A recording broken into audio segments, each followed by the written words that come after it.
Eu não me limito a uma causa só. Minha causa é a causa dos direitos da classe trabalhadora, dos direitos humanos, do meio ambiente, do direito à cidade. A expectativa de vida das mulheres é de 35 anos. Eu tô com 49 anos, eu digo que eu tenho 14 anos de sobrevivência desse sistema. Mas está surgindo um movimento, uma rede de mulheres empoderadas no Brasil. Você acha que esse candidato que compra o seu voto hoje, depois que se eleger, ele vai estar preocupado com você e com a sociedade? Quando eu fui para a Itália me prostituir, eu fui por causa de dinheiro. E eu não entrei na política por causa de dinheiro. Eu entrei na política por causa do ideal. A gente só muda quando a gente incomoda.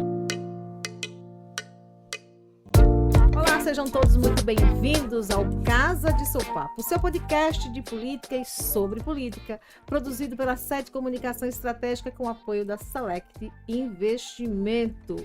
Eu sou Kátia Santana e toda quinta-feira a gente vai bater um papo com um nome, uma autoridade de personalidade do cenário político sergipano, sempre com temas importantes e às vezes, por que não, polêmicos também. E neste primeiro episódio do Casa de Sopapo, vamos conversar com a Linda Brasil, filiada ao Partido Socialismo e Liberdade, o PSOL, agremiação pela qual se elegeu deputada estadual nas eleições deste ano. Ela é formada em Letras pela Universidade Federal de Sergipe, Letras Português e Francês, e mestra em Educação pela mesma instituição. É militante dos direitos da população LGBTQIA+. Linda Brasil, muito obrigada por participar aqui do Casa de Sopapo. Seja muito bem-vinda.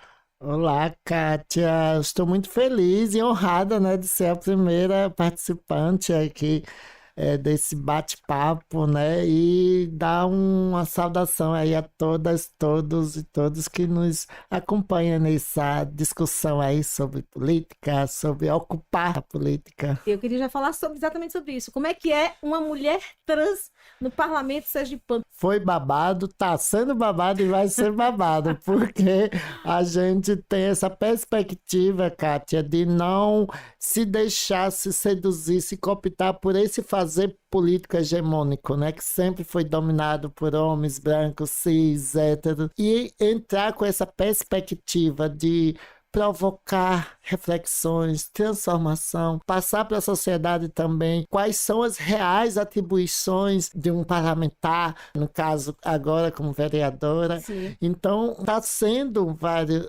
né, desafios estão acontecendo, mas está sendo muito prazeroso, porque a simples presença, participação de uma corpo trans travesti em um lugar que nunca foi ocupado por nós e ainda a gente resistindo, não se deixar reproduzir, porque eu digo, Cátia, que não adianta ser só mulher, ser só LGBT, ser pessoa negra e ocupar esses espaços e reproduzir esses modelos. Sim. Esses modelos que muitas das vezes as pessoas não conseguem compreender as reais atribuições e muitos que se mantêm para manter o seu curral eleitoral não quer mudar essa visão, porque ele sabe que Sim. se as pessoas estiverem conscientes das reais atribuições de um Sim. parlamentar, o que é realmente ser um legislador, né, de estar ali, quais são as nossas funções, e não fazer aquele jogo, às vezes só para manter aquele seu eleitorado. Eu fui eleita em 2020 com 5.773 votos. A mulher mais votada da história. Isso, a mais bem votada na história, a mais bem votada em 2020, é a primeira parlamentar do meu partido, né, a primeira pessoa que vem dos movimentos organizados da luta feminista, LGBTQIA+, então é uma responsabilidade muito, muito grande. Sim. Eu estava muito ansiosa, porque é um espaço muito hostil para a gente, principalmente quando a gente tem essa consciência de não se deixar ser cooptada pelas facilitações, pelas facilidades que existem, né? E me manter autônoma, independente. Então, tanto para mim foi um desafio, tanto para passar para a sociedade quais são minhas reais atribuições e também para provocar reflexões dentro do parlamento. Está sendo muito difícil, mas eu estou sentindo que a população está compreendendo. É tanto que eu fui eleita agora deputada estadual e sendo também a mais bem votada aqui em Aracaju. Eu estava meio receosa, porque as pessoas que me procuravam individualmente, ou então, eu votei em você, por isso você tem que fazer alguma coisa. Olha, eu fui eleita com 5.773 votos. Mas a partir do momento que eu tomo posse, eu sou vereadora de toda a população. Eu tenho de lutar para a coletividade, porque não é individualmente que a gente vai resolver os problemas da nossa sociedade. Porque quando a gente resolve o problema de educação, transporte, de saúde, de assistência social para a sociedade, todo mundo ganha. Você ganha, que votou em mim, e outras pessoas também que não vão votar. Eu sempre digo o seguinte, quando você entrega um saco de cimento individualmente a um cidadão, você está abrindo mão, ele abrindo mão do direito de ter uma escola na comunidade dele, né?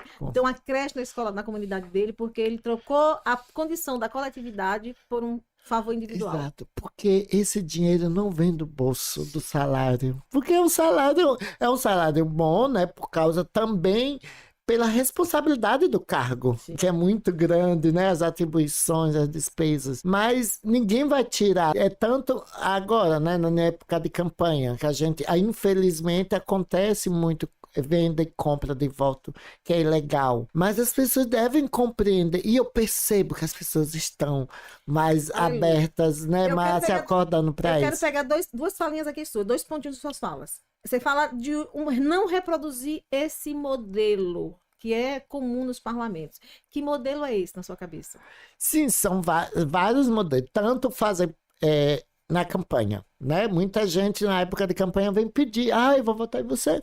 Resolveu, disse, olha, o voto é a maior arma que você tem. O voto, tanto eu não posso comprar, quanto você não pode vender, porque não é uma mercadoria. O voto tem de ser consciente. E desde 2016, quando eu fui candidata a primeira vez, que eu tinha isso, quando as pessoas vinham insinuar, às vezes, né, insinuar, que não sei o que, você vai me dar quanto? Eu disse, dá quanto? Você acha que seu voto tem preço? Você acha que esse candidato que compra o seu voto hoje, depois que se elege, ele vai estar preocupado com você e com a sociedade? Tem consciência. Aí, para mim, é esse processo, tanto na campanha. Depois, o fazer política, a atribuição do vereador e vereadora, porque existem secretarias, instituições, fundações que são responsáveis para ajudar a população, que deve cumprir esse papel, e não eu, parlamentar. Existe uma prática, desde quando eu fui eleita, que para mim eu não consigo compreender como é que o Ministério Público ainda não fez uma investigação séria, que é carta de recomendação para trabalhar nas empresas terceirizadas do município. Que acabam virando, digamos, um ponto de troca de voto. Sim, aí eu digo, a coisa que, além de pedir outras coisas, né? Aí só tô dando isso aí. Tem que pedir, ajuda nisso, tal. Eu tô dando isso. Eu disse, não, é porque tal empresa só contrata se um vereador dá uma carta de recomendação. Aí eu digo, olha, qual tipo de relação eu tenho com essa empresa, que é uma empresa prestadora de serviço, que existe um contrato com o município, e minha atribuição é fiscalizar o município e fiscalizar esses contratos. Qual é o tipo de ligação que eu tenho com essa empresa, de eu ter esse poder para essa empresa lhe contratar? Ela vai me contratar de graça? Ou então, se tiver algo, né, irregular, dinheiro sendo, a gente sabe de superfaturamento, várias questões, como é que eu vou fiscalizar? Você já...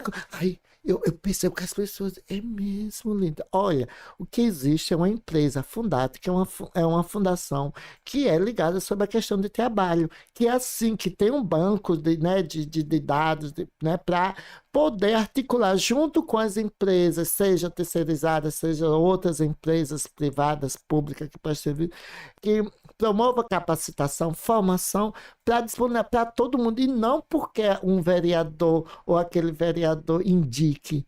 É isso que mantém. Além disso, tem a questão da máquina pública. Existem outras práticas de cargos de comissões, além daqueles que é o certo. Então, são várias práticas, tanto Isso, em relação à atuação, né, como Sim. parlamentar e essa relação com a população, que a população acaba não compreendendo. Então, para mim, passar para a população de que o meu papel como vereador, a minha atribuição é fiscalizar, é cobrar que vamos supor, cesta básica, dinheiro que está pagando, disso, olha, eu mesmo já coloquei, já protocolei projetos e emendas para instituir uma renda básica, projetos para a criação de um restaurante popular, mas o grupo que está aí da prefeitura, tudo que a oposição coloca, eles derrubam para tentar barrar a nossa atuação política. Como é que é essa relação no parlamento? Você falou de um espaço hostil, né? Hostil por ser trans, hostil por ser mulher e hostil também pelas proposituras? Olha, aqui agora, né, nessa atual legislatura, são 24 vereadores. Dos 24, 19 são da situação, somente 5 são da oposição. Das 5, as 4 são mulheres. Por isso que eu digo, nós fazemos a diferença. Não é porque ser oposição é ser melhor, não. É que a gente não consegue se render. Essa semana mesmo teve uma reunião aí com grupos políticos que os vereadores, todos os homens foram. Não teve sessão porque só ficou 4 mulheres, tinham de ficar 5. Porque as mulheres são, me desculpe, são diferentes, elas não se rendem, elas não conseguem... Elas se envergonham, digamos assim, de algumas coisas, né? Exato, não conseguem compactuar, porque... Por isso que eu digo, a gente só vai mudar realmente essa política que é quando mais de nós, mais mulheres, mais LGBTs, mais pessoas conscientes do seu real papel na sociedade. Sim. E que não se deixe se render. Quando eu fui eleita, eu tive algumas reuniões. Linda, se você não vier pro lado de cá, você não consegue passar nada. Você vai perder o seu eleitorado porque você não vai conseguir. Porque até mesmo uma indicação nossa, um requerimento, um projeto, é negociado. Vamos barrar para não dar, para ela perder a força diante disso. É terrível. Você sabe que a CM Neto, em Salvador, não sei se você lembra, quando ele era prefeito, ele mandava projetos para a Câmara, por exemplo, né? E tinha aquelas coisas, as negociações com os parlamentares. E ele pegava um microfone lá numa rádio qualquer, num podcast, numa live, dizia assim, olha, pessoal, mandei hoje para a Câmara x projetos. Vão lá e pressionem os vereadores para votar. Porque senão eles não votam. Né? Acho que tem que fazer a mesma coisa, começar a abrir a boca, né? Protocola e depois, população, apresentei. Vamos lá. Kátia, mas é tão naturalizado. Eu não estou dizendo só o exemplo daqui, não. Acontece em todo o Brasil essa prática e não é, porque nós temos de ser independente. O poder legislativo deve e tem de ser, pela Constituição, é independente e autônomo, porque não tem por que existir um poder, gastar tanto dinheiro com o salário do vereador, da assessoria, manter uma estrutura daquela para você não ter autonomia, para você simplesmente respaldar o que o prefeito diz, determina. Para virar assessor do prefeito. Exato, como alguns dizem que ficar um puxadinho, é muito dinheiro, que muitas vezes as pessoas ali acabam ficando refém da prefeitura por causa de cargos, por causa disso, porque você vai de fazer uma obra para só satisfazer aquele candidato ou aquele parlamentar que é do seu agrupamento. Isso não deve existir. O prefeito atual aqui nunca me recebeu, porque eu sou da oposição. Que república é essa? Que você não dialoga com os outros porque não está com você. Isso é autoritarismo, isso não é democracia. A democracia se faz a partir do momento que você dialoga com os divergentes, para você conseguir chegar em um consenso para que seja melhor para a população e não melhor para mim, que eu acho que, por ser o prefeito, o governador, acho que aquilo é o melhor. Agora, a população começa a compreender a grandeza que é o ser político? É isso, precisa de muita formação política. Eu, nessa campanha agora de 2022, eu rodei os 75 municípios com o meu Linda Móvel, né? Que é um carro que eu tenho, meu Palio, até que foi comprado a partir do... Chegou agora há pouco no Palio. Com ele, o Linda Móvel, com a bandeira LGBT, que faz parte da minha história, porque tem uma história envolvida ali, foi o meu primeiro carro. Quando eu disse, quando eu fui para a Itália me prostituir, eu fui por causa de dinheiro. E eu não entrei na política por causa de dinheiro, eu entrei na política por causa do ideal, por causa justamente para poder provocar. Eu sei que eu sozinha não vou mudar, mas está surgindo um movimento, uma rede de mulheres empoderadas no Brasil todo, ocupando esses espaços, resistindo, incomodando, mas a gente só muda quando a gente incomoda. É arriscado, porque Marielle Franco perdeu a vida dela por causa disso, porque ela é uma mulher aguerrida, combativa, denunciava essas hipocrisias. Lá era pior porque tem a questão da milícia, que domina também, né? A milícia determina também. Um poder paralelo. Né? Exato, lá é muito, muito grande. Mas aqui existe outro tipo de posturas que, com certeza, que essa minha forma independente, combativa, crítica a esse sistema, esse modelo atual, incomoda. A propósito, este ano, nas eleições deste ano, tivemos aí algumas 4 trans eleitas, né? Sim, uma você, estadual, a Dani Balbi, do Rio de Janeiro, né? E 2 federais, a Érica Hilton, por São Paulo, e a Duda Salabert, por Minas Gerais. Sim, um avanço histórico. Sim, muito, muito. Em 2020 foram 28 para vereadoras, já foi um avanço. E agora fomos 4, 2, né, para federal, né? A Érica Hilton, para mim, uma mulher assim, uma travesti, que eu tenho certeza que ela vai fazer muita diferença. A Duda Salabert também, a Dani lá. E não só nós, outras mulheres negras, várias indígenas, de quilombolas, pessoas que vêm com essa perspectiva, sabe, de questionadora. Não é questionar simplesmente porque se não mudar esse modelo, nunca vai mudar. Para reparar direitos históricos. É uma reparação histórica. Perfeito. É isso. Linda, quando se pensa em uma representante, né, que ativista aí da militância LGBTQIA+, pensa-se numa parlamentar que vai pautar o mandato com aquela temática. Só. Não é isso? E isso, claro, acaba dificultando um pouco mais a sua atuação e a percepção das pessoas em relação a você ou não.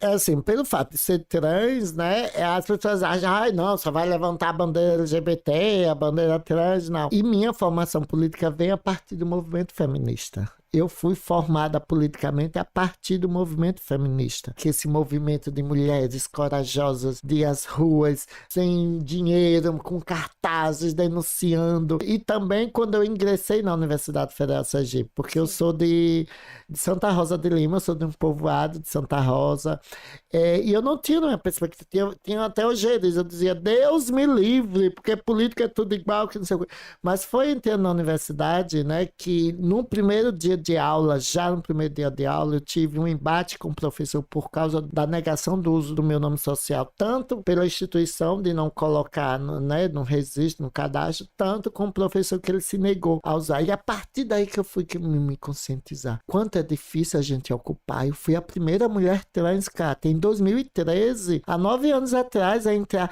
tantas lindas Brasis, tantas outras, Éricas Hilton, Duda Salabert, que não tiveram essa oportunidade porque foram excluídas da família, da escola, de outras profissões, né? Porque 90% de mulheres trans e travestis são empurradas para a prostituição, como eu fui. Eu consegui sair viva, eu me digo que eu sou uma sobrevivente, porque a expectativa de vida das mulheres trans é de 35 anos. Eu tô com 49 anos, eu digo que eu tenho 14 anos de sobrevivência desse sistema. Eu consegui... Terá muito mais aí com esse pique, com essa disposição e com essa coragem de... E eu digo, foi a partir daí que eu digo, poxa, se numa universidade pública aconteceu isso, foi a partir daí que eu digo que eu tinha 2 opções quando a instituição e a universidade, voltar para casa e desistir. Mas eu encontrei uma rede de apoio de pessoas, né? Fui me encorajando, me envolvendo no movimento estudantil, feminista, LGBTQIA+, transfeminista,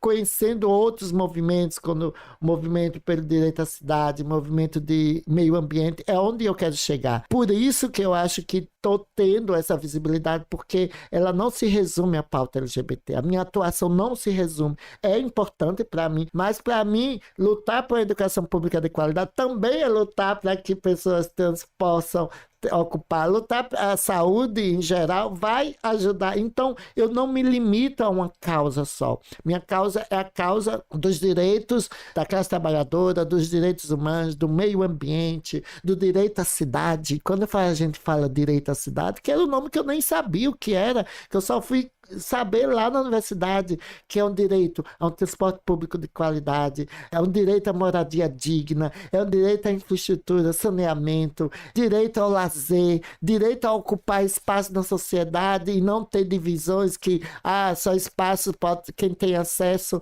é a elite, a população pobre vive na periferia. Então tem essa conscientização, sabe, de que essa politicagem que envolve esse sistema político de conchavos, de manobras, de acordos em gabinetes, faz com que há tantas desigualdades, tantas injustiças sociais, não só contra a minha população LGBT, mas contra as mulheres, contra a população jovem da periferia, contra as comunidades quilombolas. Então, foi ter essa consciência, e principalmente ter essa consciência de que o governo que teve aí, né, de Lula e outros governos, contribuíram para que eu pudesse ocupar a universidade também. Sim. Porque eu não entrei pela política de cotas, mas 2 sobrinhas minhas entraram em curso de engenharia civil, que até então só era curso de medicina, de direito, para a elite branca. Por isso que elas estão incomodadas com nós, por isso que eles se incomodam,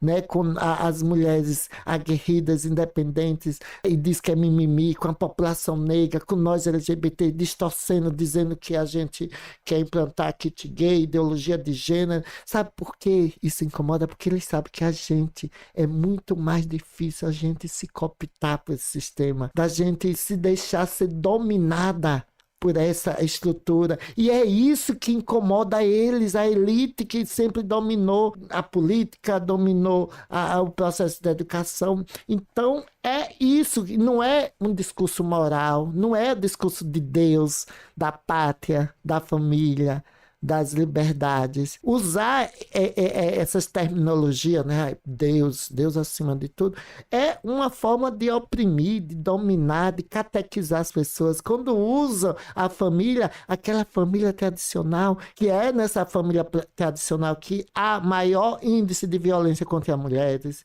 contra crianças e adolescentes, são dados, né? Mais de 60% de abuso de mulheres, de crianças e adolescentes, é dentro do meio familiar. De LGBTs também, nós sofremos violências terríveis, como eu sofri desde a minha infância, quando essas pessoas são expulsas de casa simplesmente por serem quem elas são, amar quem elas são. E eles usam o discurso de Deus, da família, de forma perversa, porque é um projeto de dominação e de poder. Não é um discurso de Jesus. Eu sou cristã.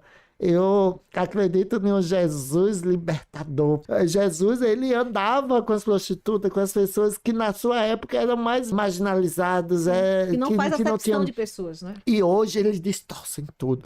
Mas que isso mostra também, sabe, o quanto a farsa está revelando muito todo esse processo que a gente está vivendo hoje, em que as pessoas tentam distorcer essas pautas para respaldar um governo atual que retira dinheiro da educação, da saúde, dos direitos humanos, das políticas públicas de proteção, né, e contra a violência às mulheres, contra a criança e adolescente. Isso mostra, escancara essa hipocrisia que está na política e que está na nossa sociedade.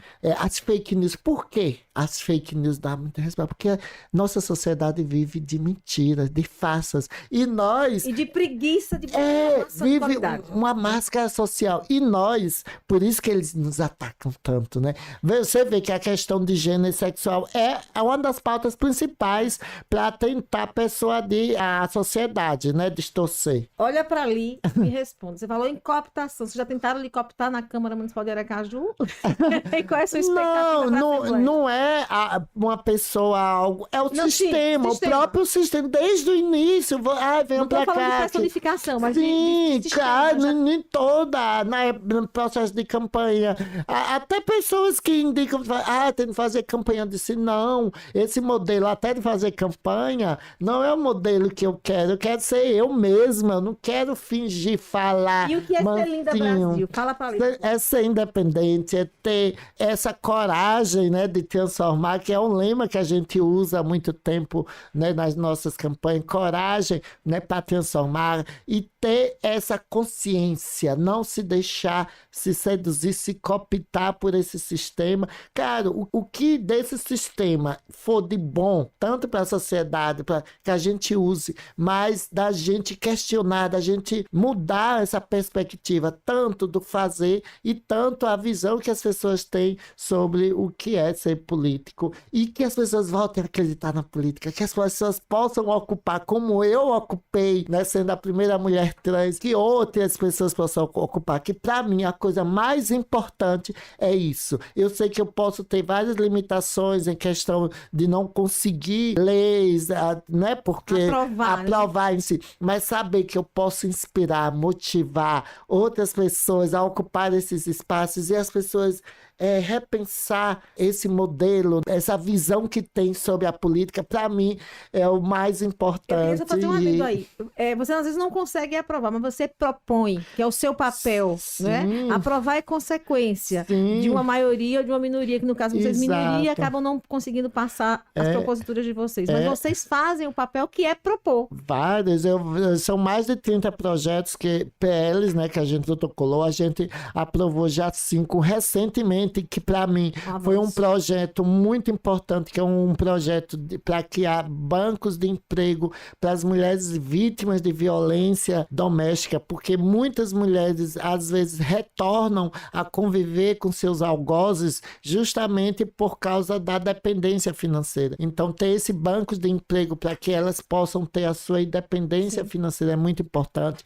A gente criou outro projeto, que foi um projeto de estabelecer uma campanha permanente de combate ao machismo e a valorização do protagonismo das mulheres nas escolas, porque o machismo, a violência contra as mulheres vem a partir desde o início da criança, com essa visão de que a mulher é inferior, que o homem é mais capaz. Então desconstruir esses papéis sociais entre homem e mulher. E a escola é um cenário fantástico. Fantástico. Né? Então essa campanha, né, a gente instituiu essa campanha, né, e outra coisa, a gente tem vários projetos importantes. A questão, muitas das vezes, que eles não são realmente efetivados. Então, a nossa briga também, além de aprovar, é exigir, cobrar que quem detém o poder público, né, o dinheiro, o orçamento, possa executá-los, né? Não adianta me aprovar se isso não colocar em prática, né?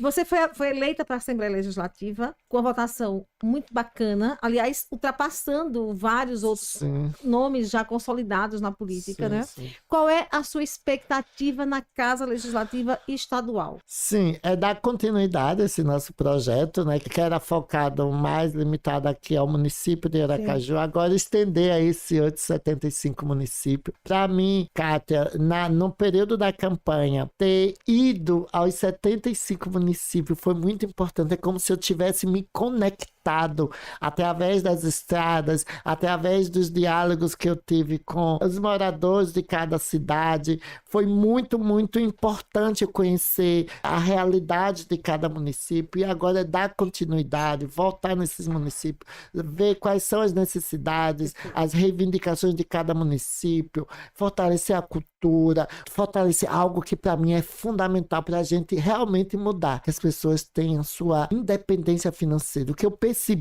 que principalmente no interior, a maioria das pessoas lá depende da máquina pública para sobreviver. Muitos deixavam de tirar foto comigo, linda, eu lhe adoro tudo, mas eu não posso nem te ver. Mandava mensagem no meu Instagram, nem tirar foto, tudo, porque meu tio, meu irmão que trabalha na prefeitura, não era nem ele, era a pessoa. Pode perder o emprego porque aqui eles fiscalizam tudo, eles detectam. E isso é terrível, isso é terrível. terrível. Por quê? Porque a maioria dos municípios não existe incentivo no empreendedorismo, na cultura, na arte, no turismo, né? Várias cidades. Então, é isso, é ver projetos que desenvolvam uma questão muito importante no interior, que são as hortas comunitárias com agricultura familiar, para que eles possam não ficar refém da máquina pública. E é o que acontece na maioria. Eu fico besta, e até municípios grandes assim, as pessoas acabam só sobrevivendo daquilo, e isso é uma prática que eles querem manter.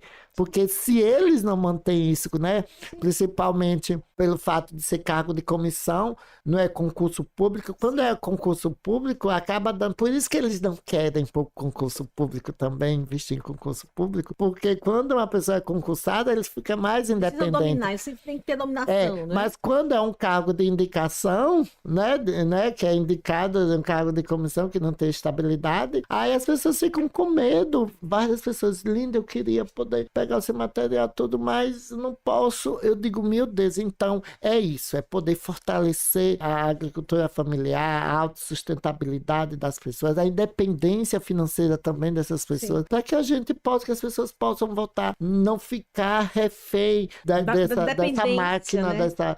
dessa pressão que existe, né? Não só lá que Aracaju, muito, você vê a secretária... O país inteiro é igual. Né? Não, o país todo, porque aqui mesmo, eu tive uma reunião uma vez com o Sindicato de Servidores Públicos, que tem secretaria que 80% são cargos de comissão. Quer dizer, muita gente. Então, tudo bem que tem ali uma cara passou assessoria, mas uma secretaria toda. Por que não fazer concurso, fazer pessoas técnicas, pessoas que estão ali? Aí não as outras coisas não funcionam, muda.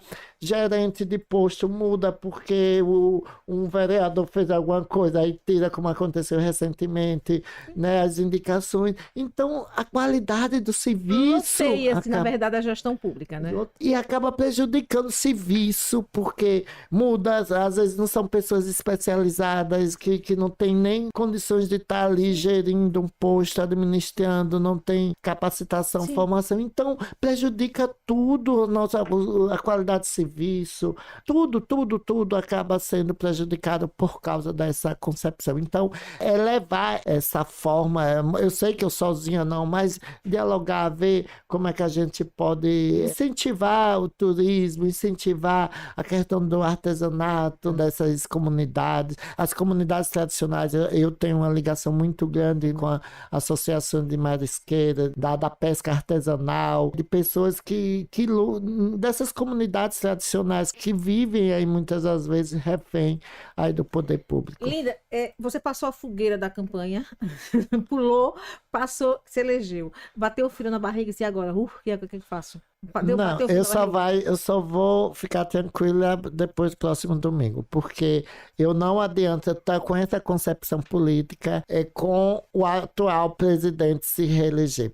Para dar continuidade até esse meu pensar político, esse meu fazer político, é preciso a gente mudar totalmente. Claro que não vai ter um salvador da pátria, não é isso, mas pela minha vida mesmo. É minha vida que está em jogo, é a democracia que está em jogo, porque esse projeto que está aí no poder, ele é contra tudo isso que eu falei aqui, é tudo isso que garante a nossa cidadania, a nossa dignidade, o respeito à diversidade. Ele é contrário a tudo o que, não só eu acredito, é contrário a tudo o que a civilização já conseguiu vencer, né, para nos tornarmos mais sociáveis. Sim. Ele é contrário, ele é a favor das armas, contra as mulheres, distorcem tudo, contra o meio ambiente. Não tem nada nesse atual governo que dê uma justificativa. Então, se continuar, aí é outra coisa, porque até minha vida está em jogo. Até minha vida vai estar, não só a minha, a vida de várias outras pessoas que não vai se render, que não vai se intimidar, que eles tentam, eles botam a política do pavor, do terror, do medo, para ver se a gente se silencia, que a gente... É a mesma coisa da hipocrisia. Antigamente, você podia ser gay, você podia ser LGBT, mas não podia dizer. É a hipocrisia, é o silêncio, né? E por isso que agora eles incomodam. A gente não quer só dizer que a gente quer. A gente quer dizer quem nós somos e apontar as irregularidades, né? Os defeitos, para a gente mudar, porque não vai adiantar a gente estar assim e manter esse sistema heterocis, normativo, patriarcal, misógino, sexista, né, racista, que está aí dominando, né, que sempre dominou a nossa sociedade. Você não declarou apoio a nenhum dos dois candidatos ao governo de Sergipe. Por que a decisão?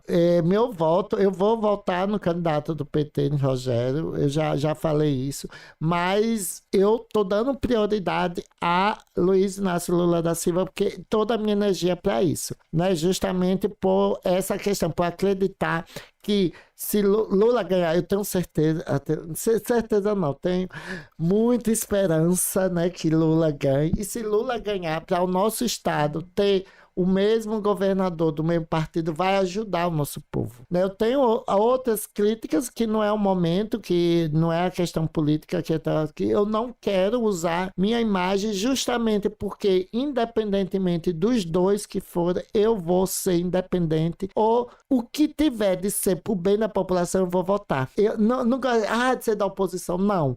Eu vou ser independente. Vai votar com consciência.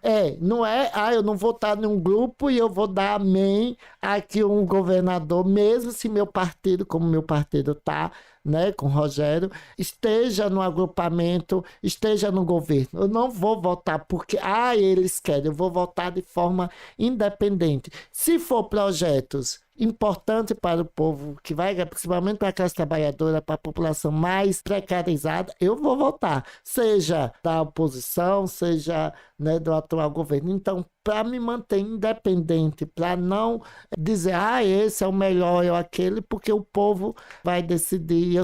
Para mim, o que está em jogo nacional não é mais dois candidatos. É a democracia, é a civilização contra a barbárie, contra o autoritarismo e uma possível ditadura no nosso país. Linda Brasil, fim de podcast por hoje. Agradeço demais por você participar do nosso primeiro episódio do Casa de Seu Papo. Já está aí no Spotify, só é baixar para ouvir com tranquilidade. Muito obrigada mais uma vez, viu? E, claro, a casa está aberta para você. Ok, eu que agradeço o convite e espero que a gente tenha outras oportunidades. De certo, tá?